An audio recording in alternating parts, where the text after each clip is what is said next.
If you thought the iPhone Air was just a pretty face with zero brain, you might want to rethink everything. Because just when we thought Apple had quietly given up on their ultra-thin experiment, a new leak has exploded that changes the entire story. Apple is secretly re-engineering the guts of the iPhone Air 2. They are physically shrinking one of the most important components inside the phone. Not because they want to, but because they have to. And the reason why involved a major mistake they made with the first one. A missing feature that everyone hated, and a plan to fix it without admitting they were ever wrong. Today, we are diving deep into the latest leak from Instant Digital about a new, ultra-thin Face ID module. It sounds boring, I know, but trust me, this little piece of tech is the key to understanding why the next iPhone Air might finally stop being awkward and start being a killer. Let's be honest with each other for a second. The first iPhone Air was weird. It was beautiful, don't get me wrong.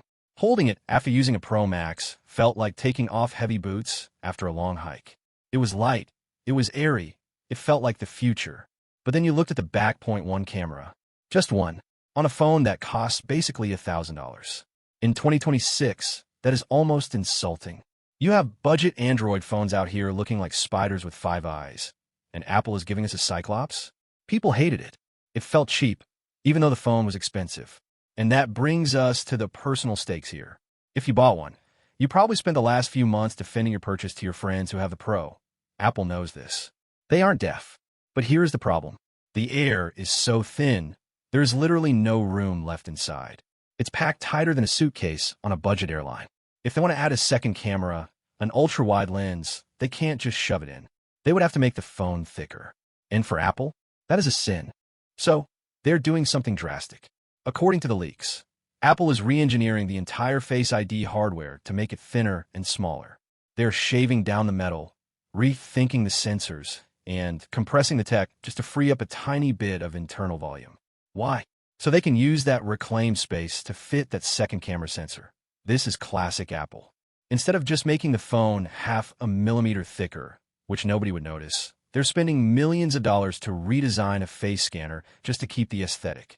It's stubborn, it's expensive, and honestly, I kind of respect it. And this isn't just one random guy on Twitter saying this. Back in November, the legendary leaker digital chat station said Apple was obsessively focused on thinness. They said Apple would rather rethink the internals entirely than give up on the skinny design. This new leak about the Face ID module, it's the missing piece of the puzzle. It explains how they're going to do it. But here's where I get frustrated. If they're going to all this trouble to make space, why stop at the camera? The other big complaint with the Air is the battery life. It's okay, but it's not great. If Apple really wants to blow our minds, they should be using silicon carbon battery tech. It's denser, it holds more power in the same size, and it's perfect for thin phones. But so far, no rumors about that. Just the camera, which feels like a missed opportunity. There's another weird detail here. The iPhone 18 Pro, the big boy coming out later, is rumored to finally move Face ID under the display. No more cutout, just screen.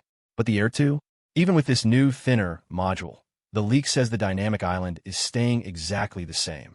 So, they're shrinking the hardware behind the scenes, but they aren't changing the look on the front. Why? Marketing. They need the Pro to look Pro. If the Air looked just as clean as the Pro, nobody would spend the extra money.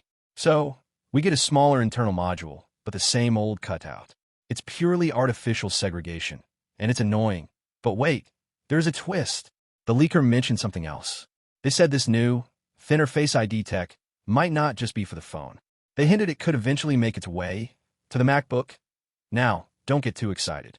We aren't getting Face ID on MacBooks this year. But think about it. The reason we don't have it yet is because MacBook lids are paper thin. You can't fit the bulky sensors in there. But if Apple successfully shrinks the module for the iPhone Air, suddenly, fitting into a laptop lid becomes possible. This could be the first step toward finally logging into your Mac just by looking at it. This also ties into the foldable iPhone rumors. You know, the iPhone Fold that keeps getting delayed? Word is, Apple ditched Face ID completely on that device because it was too thick. They went with Touch ID on the side button instead. That just proves how much of a headache the current Face ID camera is. It's a space hog. By shrinking it for the Air, Apple is basically solving a problem that affects their entire future product lineup. So, what does this mean for the release date? Bad news, friends. The iPhone Air 2 isn't coming anytime soon. We are looking at 2027, maybe late 2026 if we are lucky. The first generation didn't sell well. Reports say Apple cut production way back. It was too expensive for what it offered. It was stuck in the awkward middle child phase, but this re-engineering? It gives me hope.